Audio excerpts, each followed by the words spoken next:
Dobrý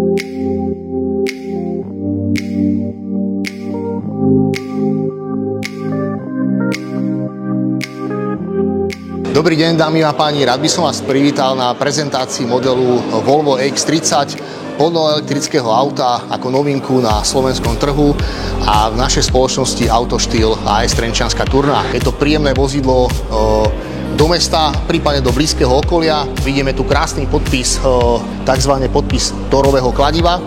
Auto má vlastne k dispozícii 3 typy výbav, 2 možnosti výkonu toho vozidla. Je to buď výkon 200 kW, 272 koní a s výkonom dokonca celkových 428 koní. Máte možnosť na dojazd toho vozidla mať až 475 km. Nabíjanie máme samozrejme s možnosťou jednosmerného a striedavého napätia. S tým, že striedavé napätie viete nabíjať krásne doma, garáž a tak ďalej, bez problémov.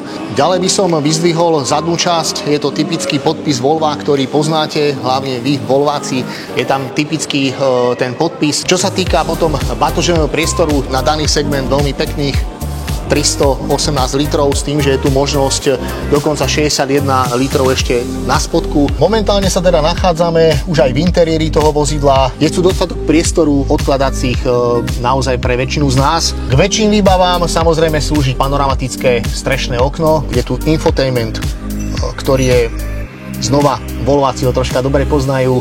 Najnovší Google infotainment, ktorý je zameraný na celú tú paletu, vrátane vlastne možnosť Google asistenta, aj hlasového, Google Map. Dúfam, že sa vám naše nové auto a naša novinka EX30 pozdáva.